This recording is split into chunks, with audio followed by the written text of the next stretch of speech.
Halo semuanya, perkenalkan nama saya Hanstein dengan NIM 22946 kelas SHTIA angkatan 2021.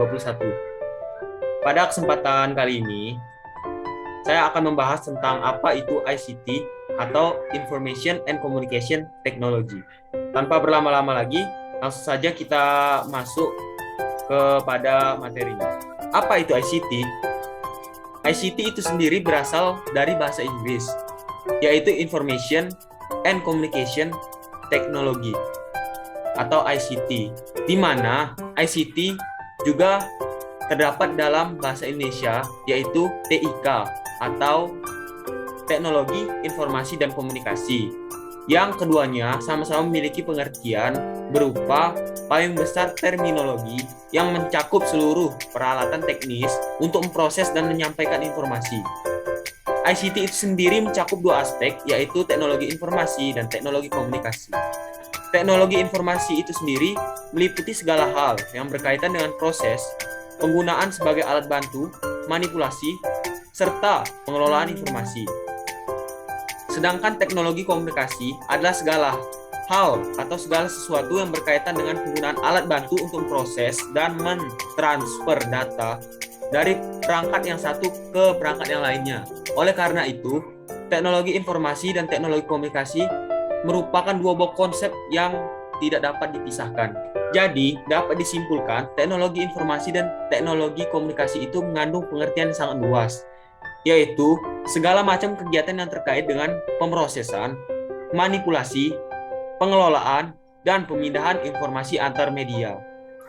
Istilah ICT pun muncul setelah adanya perpaduan antara teknologi komputer, baik perangkat keras atau hardware maupun perangkat lunak atau software, dengan teknologi komunikasi pada pertengahan abad ke-20.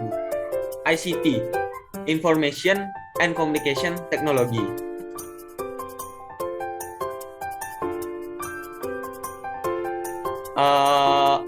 Information and Communication Technology itu terbagi menjadi information atau informasi, merupakan hasil data yang diolah dan menerangkan sesuatu serta berguna bagi yang mengetahuinya.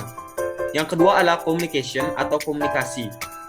Komunikasi merupakan pengiriman dan penerimaan pesan atau berita antara kedua belah pihak atau lebih, sehingga pesan yang dimaksud dapat dipahami. Yang ketiga atau yang terakhir adalah teknologi atau teknologi, merupakan kemampuan teknik yang berlandaskan pengetahuan ilmu atau eksakta yang berdasarkan proses teknis. Apa sih pengertian ICT itu menurut para ahli? Menurut Fitri Hana tahun 2007, ICT adalah sistem atau teknologi yang dapat mereduksi batasan ruang dan waktu untuk mengambil, memindahkan, menganalisis, menyajikan, menyimpan, dan menyampaikan informasi data menjadi sebuah informasi. Dan dalam konteks pembelajaran, ICT meliputi segala hal yang berkaitan dengan pemanfaatan komputer untuk mengelola atau mengolah informasi, dan sebagai alat bantu pembelajaran, serta sebagai sumber informasi bagi guru dan siswa.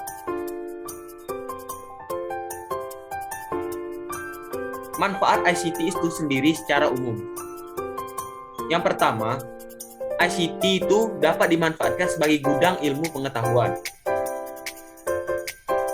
Peran pertama ICT adalah sebagai gudangnya ilmu pengetahuan. Itu artinya terdapat banyak sekali sumber ilmu pengetahuan di dalam ICT itu sendiri, baik itu dari ilmu inti dalam pembelajaran, sekolah, ataupun sebagai pengaya atau penambah kegiatan pembelajaran dalam semua instansi. Peran kedua adalah ICT sebagai alat bantu pembelajaran, yang artinya ICT itu sendiri sebagai sistem pembelajaran saat ini lebih mudah untuk dilakukan dengan bantuan dari ICT itu sendiri.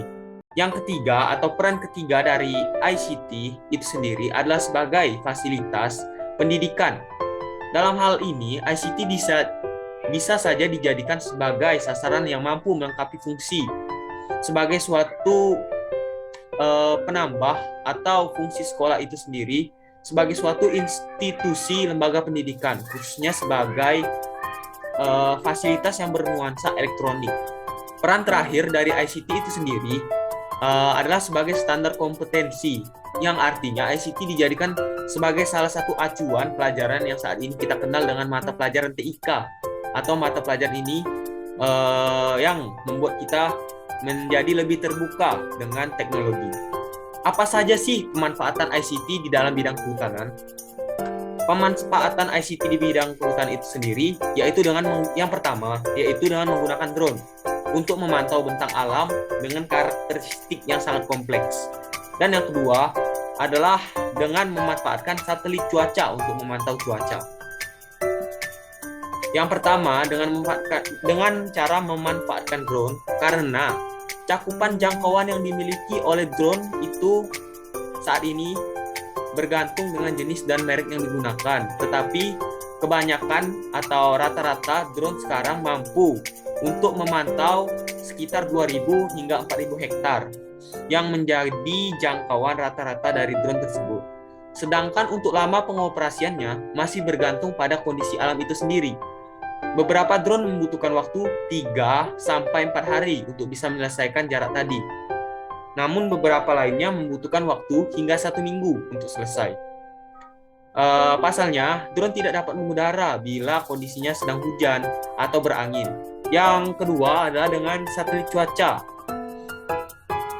Untuk memantau cuaca, satelit cuaca itu sendiri merupakan salah satu peralatan observasi yang paling inovatif dan paling serbaguna, serta dirancang untuk dapat beroperasi di ruang angkasa dalam waktu yang cukup lama, bahkan dapat bertahan selama bertahun-tahun, di mana hasil pengamatan cuaca tersebut masih membutuhkan kemampuan interpretasi dari seorang prakirawan atau forecaster guna memperoleh informasi yang lebih tepat dan akurat.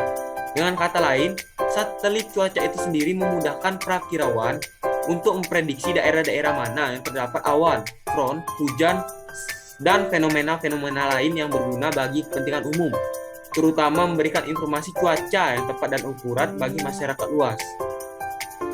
Satelit cuaca itu sendiri adalah sejenis satelit buatan yang digunakan untuk mengawasi cuaca dan iklim di bumi. Satelit meteorologi biasanya digunakan untuk mengamati awan dan sistem awan, sedangkan cahaya perkotaan, kebakaran, polusi, cahaya aurora, badai pasir dan debu, tumpukan salju, pemetaan es, gelombang samudra, pembuangan energi juga merupakan informasi yang dikumpulkan oleh satelit cuaca. Tipe satelit cuaca itu sendiri dibagi menjadi 2, yaitu geostationary satellite. Satelit ini mengorbit di khatulistiwa pada tingkat kecepatan putar yang sama dengan rotasi bumi. Mereka mengorbit pada ketinggian sekitar 36.000 km di atas titik tetap di permukaan bumi. Karena posisinya yang tetap, satelit ini mampu memonitor suatu region secara terus-menerus. Contohnya adalah GOIS-9. Yang kedua adalah Polar Orbiting Satellites. Satelit ini mengorbit hampir paralel dengan garis meridian bumi. Mereka melewati kutub utara dan kutub selatan bumi tiap kali revolusi bumi. Saat bumi berotasi menuju timur di bawah satelit, tiap monitor mengoperkan gambar ke barat sehingga menghasilkan gambar dengan arah yang lebih besar. Satelit polar ini sendiri memiliki keuntungan dalam memotret perawanan yang tepat di bawah mereka. Gambar satelit geostasioner untuk daerah kutub terdistorsi disebabkan sudut penglihatan satelit yang sempit ke kutub. Satelit polar ini sendiri juga berputar pada ketinggian yang lebih rendah, yaitu kurang lebih 8.500 km, sehingga mampu menyediakan informasi badai dan sistem perawanan yang lebih mendetail dibandingkan dengan satelit GOIS. Apa sih kekurangan dari ICT itu sendiri? Tidak selamanya ICT itu memiliki kelebihan. ICT juga memiliki kekurangan. Di antaranya adalah penggunaan ICT itu sendiri untuk pencurian keuangan. Kemudian mulai maraknya dan munculnya sikap individualisme di dalam kalangan masyarakat luas. Dan manusia sekarang ini mulai menjadi malas untuk beraktivitas karena perkembangan ICT ini sendiri, seperti adanya Gojek dan lain-lain. Sepertinya itu saja paparan materi yang dapat saya sampaikan. Sekian dari saya. Bila ada salah-salah kata, mohon dimaafkan. Terima kasih.